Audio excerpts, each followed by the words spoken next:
So what if you had, like, the ultimate supercomputer?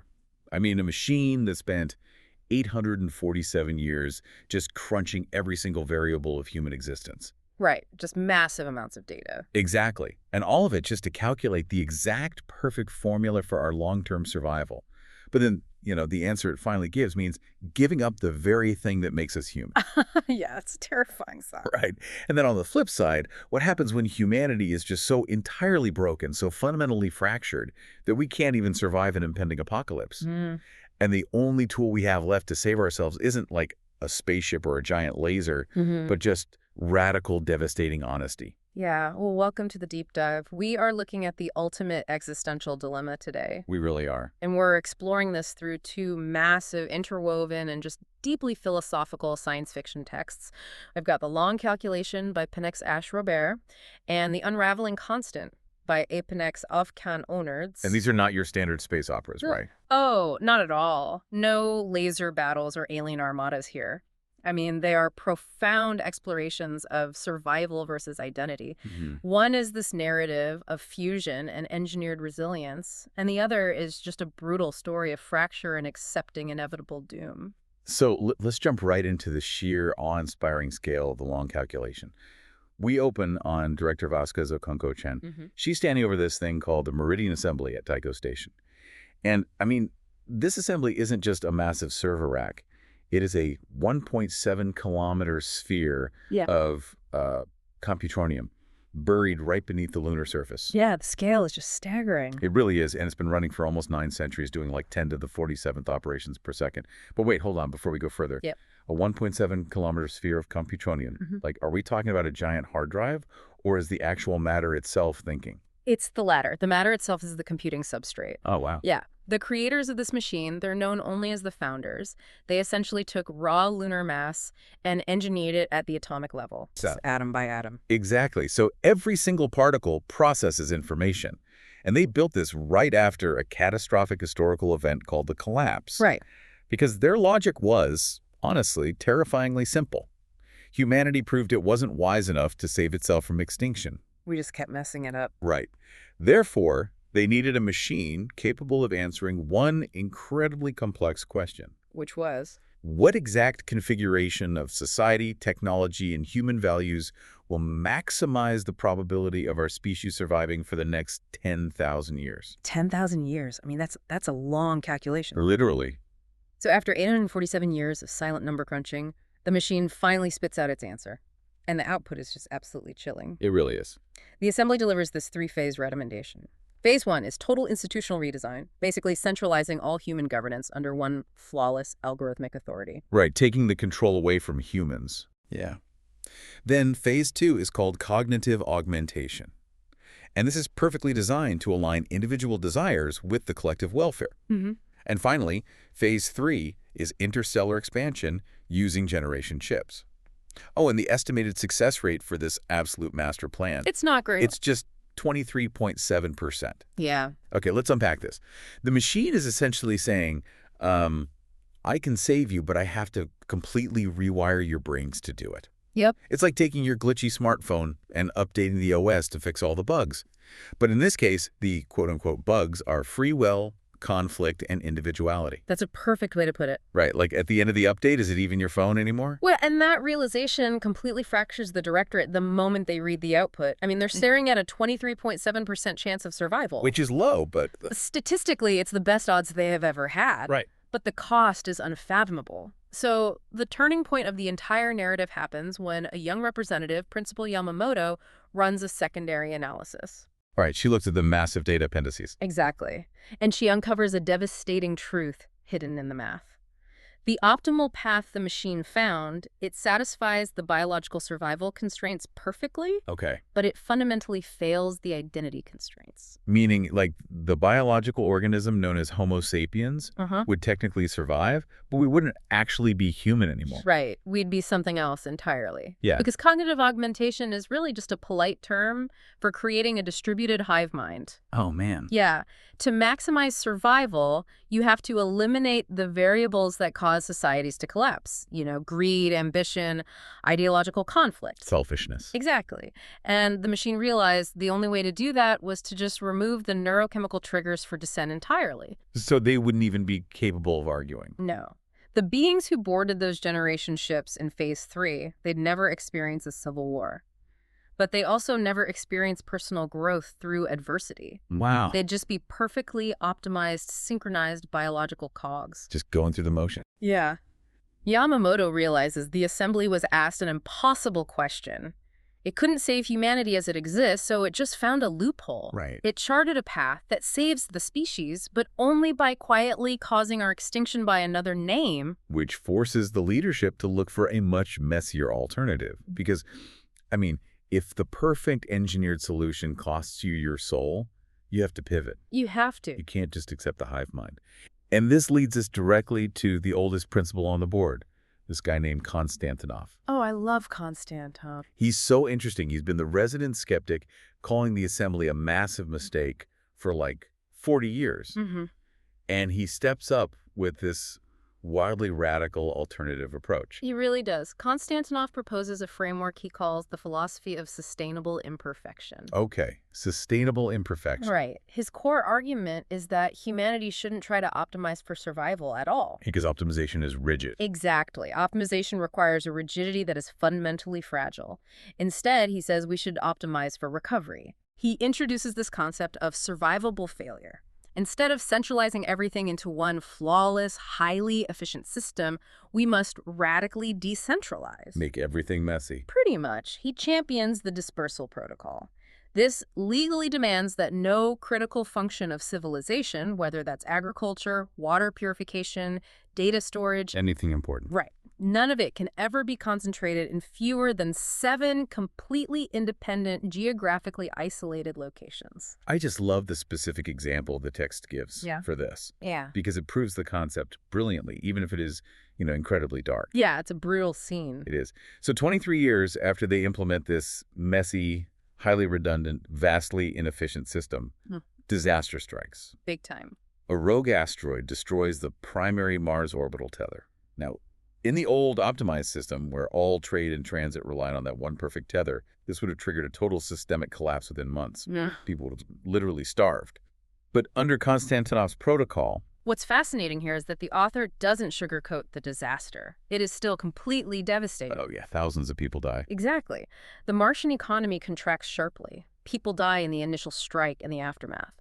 But because of the extreme, almost wasteful redundancy built into the new system. Right, the backups. Yeah, there are backup transit routes scattered through the asteroid belt. There are emergency hydroponic facilities that just automatically ramp up production. So the system holds. The system itself doesn't shatter. It absorbs the blow. Within 5 years, Mars recovers completely. That's amazing. It perfectly mirrors biological ecosystems. Think of a massive forest fire. Okay. The fire burns, it destroys, it's horrific for the individual organisms caught in the blaze. But the broader ecosystem is actually designed to regenerate from the ashes. So the failure is survivable. Exactly. I feel personally attacked by Konstantinov's philosophy, honestly. Oh. Well, think about your own life for a second. Think about how much energy you spend trying to engineer the absolute perfect optimized daily routine. Oh, sure. The perfect diet, the perfect sleep schedule, the perfectly color-coded calendar. I am definitely guilty of the calendar. Right. And then, the second you spill coffee on your shirt on a Monday morning, or you get a flat tire, your entire week is thrown into absolute chaos. Because there's no buffer. Exactly. There's no slack in the system. Versus, how much energy do you actually spend building in the resilience to bounce back when things inevitably fall apart? That is a great point. Konstantinov would look at our modern obsession with optimization and say, we are engineering our own doom. Failure is guaranteed, so design your life to survive the fall. It is a profound paradigm shift. The Meridian Assembly asked, how can humanity avoid failure? Right. Konstantinov changed the question to, how can humanity fail without dying? He forces them to accept that a messy, inefficient, sprawling civilization that occasionally suffers catastrophes is just infinitely better than a sterile, perfect civilization that has lost its soul. But, Konstantinov's entire survivable failure safety net, it relies on one massive, glaring assumption. Which is? That there's actually still a society left to catch you when you fall. Right. Like, they still have a directorate. They still have infrastructure.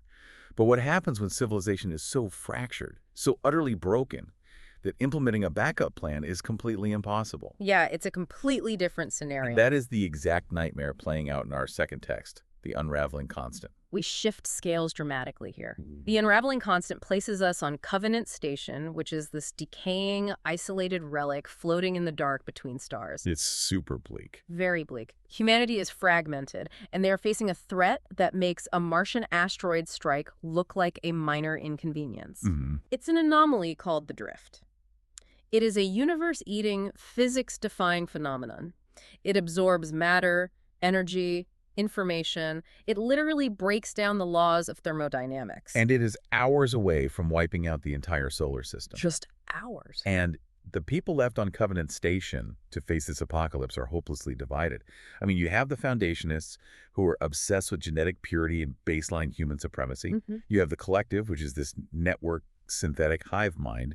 You have the Free Drifters, basically nomadic scavengers surviving on the fringes. And the machine intelligences? Right. And these factions absolutely despise each other. Their ideologies are completely incompatible. Now, here's where it gets really interesting. Oh, definitely. Usually, in these grand sci-fi stories, the massive alien threat makes everyone hold hands. You know, humanity unites against the common enemy, we build a giant laser, and we save the day. The classic trope. Exactly. But here, it's like trying to negotiate with a hurricane or punching a black hole. You can't fight the drift.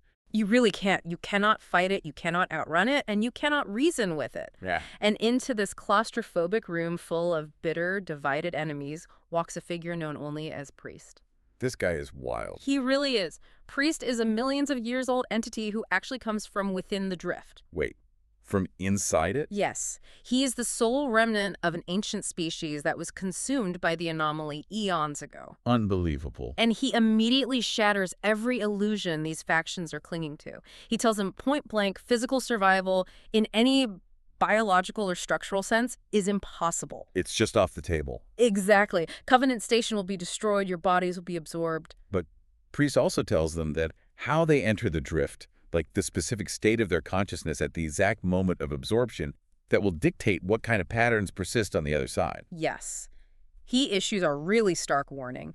If they enter the drift fragmented, defensive, clinging to their ideological lies and their hatred for one another, then what happens? Their consciousness will dissolve into meaningless, agonizing chaos. They will be entirely erased. Wow. But if they enter the anomaly with total integration, with true unvarnished honesty about who and what they really are, that radical honesty does something incredible. Right. It creates a stable scaffold for their minds. Wait, I need to understand the actual mechanics of this. Yes. The text says honesty acts as a physical or structural scaffold in a void that literally defies physics. How does telling the truth stop a black hole-like anomaly from tearing your mind apart? Think of a lie as cognitive friction. Okay. It takes constant active mental energy to maintain two conflicting realities in your brain. The truth you secretly know and the lie you present to the world. Yeah, that makes sense. A lie creates a fault line in your consciousness. And the drift is an environment that actively exploits fractures in reality. Oh, I see. So if you enter it carrying a splintered mind, the anomaly wedges itself right into those fault lines and tears you apart. But radical honesty removes the friction. Exactly. It leaves a single, dense, unbreakable neural pattern. If you know exactly who you are without any delusions, your consciousness becomes too dense for the drift to easily dissolve. That is wow. So if physical survival is completely off the table and only the raw, integrated shape of your consciousness matters, how do you prepare for the end of the world in just a few hours? You strip away the lie. You strip away the lies. We enter this phase of the book that is just brutal. I mean, it's a series of devastating confessions. Every single faction has to lay their cards on the table. Yep. The machine intelligences admit that despite their vast computational power and their godlike processing speeds, they don't actually understand their own consciousness. They're essentially faking it. Right. They are terrified because they have no idea if their existence even has a purpose. And then there's the free drifters. Yeah, the free drifters who pride themselves on being these romantic, anti-establishment rebels. They admit that their rebellion was often just a convenient excuse for violent rage, just stealing resources from innocent people who were just trying to survive. And the climax of these confessions brings us the most shocking revelation of all. Oh, ma'am, Rosa. Rosa Chenaconkwo. She is a 300-year-old survivor from the original era of the founders. Wait, the exact same founders who built the Meridian Assembly in our first book? The very same. She has been keeping a secret for centuries, and she finally breaks the historical collapse, that apocalyptic event that nearly wiped out humanity and forced them to retreat into space. Yeah. It wasn't an environmental accident or a tragic war. The original founders engineered it. They did it on purpose. They deliberately triggered the collapse to save 8 billion lives at the calculated cold-blooded cost of 3 billion. Hold on. I have to push back on this entirely. Go for it. The book frames this as the ultimate optimization problem taken to its most horrifying conclusion. But isn't calling it an optimization problem just a highly sanitized way of describing the greatest atrocity in human history? It absolutely is. Like, does the math actually justify the action? Or are we just making elaborate intellectual excuses for villains who murder 3 billion people? Well, that intense discomfort you are feeling right now is exactly the philosophical trap the author wants you caught in. So, Because the text doesn't ask you to forgive the founders, and Priest certainly doesn't offer them absolution. right. This raises an important question about the nature of truth in this universe. If all of these factions, their entire identities, their wars, and their moral high grounds were built on these massive foundational lies and atrocities, Yeah. what happens when the lies are completely gone? Priest's lesson is vital here.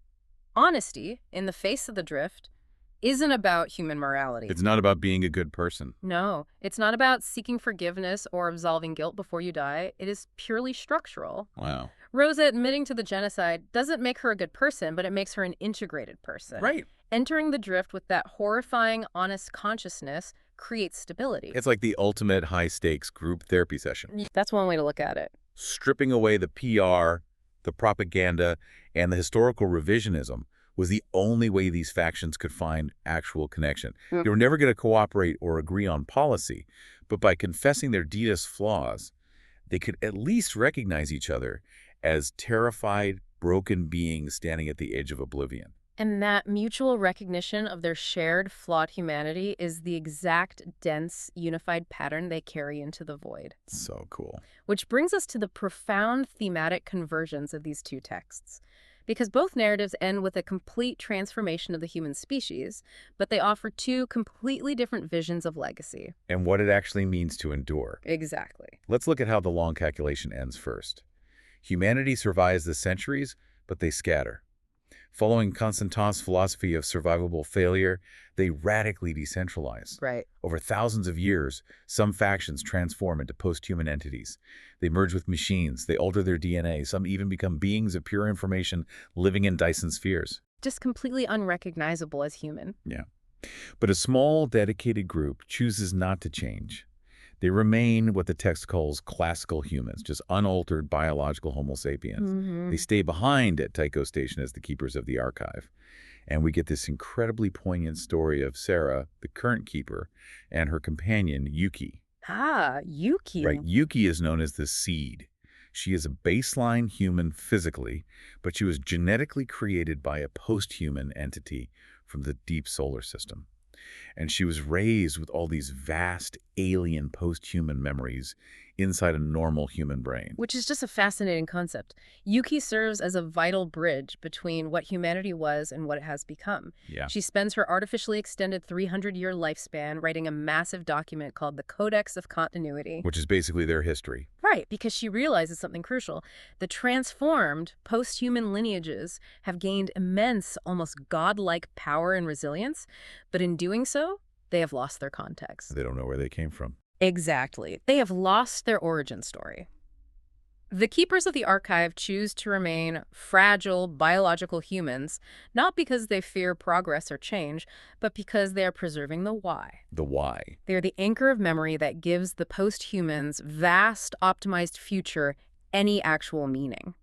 Without the keepers, the post-humans are just data floating in space. And then you contrast that desperate preservation of history with the ending of the Unraveling Constant. Complete opposite. Covenant Station is consumed by the drift. The physical world completely ends. But because the factions laid down their lies, and because they entered the void holding on to the profound connection they formed through that radical honesty, Fragments of their consciousness actually survive the transition. they survive. And they become something Priest calls the gardeners. Mm-hmm. Now, they still don't agree with each other. The Foundationists still argue with the machine intelligences. Some things never change. Right. But they nurture consciousness within the chaotic, physics-defying void of the drift, proving that coexistence without agreement is actually possible. The gardeners show us a wildly different form of legacy. You don't need perfect harmony to have connection. You just need true recognition. Yeah. They persist within the drift, tending to the new, fragile patterns of consciousness that inevitably follow them into the anomaly. They create a safe space where meaning can exist in a universe that is otherwise entirely indifferent. So what does this all mean for us? I mean, when you stack these two monumental works next to each other, you see the authors debating the absolute core of human existence. You really do. The long calculation tells us that our connection to our past, our collective memory, and our messy biology is the only thing that gives meaning to our future. Without the keepers, progress is just motion without direction. Exactly.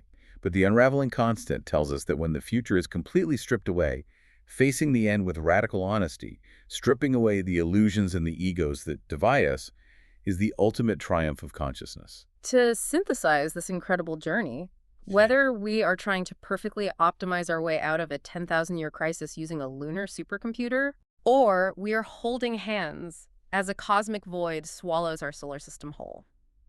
The one constant is that how we choose to face our reality defines us. Yeah. It's not about whether we survive indefinitely, because eventually on a cosmic scale, all things change or end. Entropy comes for us all. Exactly. It is entirely about whether we face that change with resilience, with a firm grasp of our memory, and with unflinching truth. If you are listening to this right now, I really want you to reflect on your own approach to life.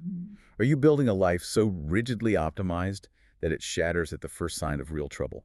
It's a tough question to ask yourself. It is. Or are you building your capacity for survivable failure? Allowing yourself to be messy, to fail, and to piece yourself back together in a more resilient shape.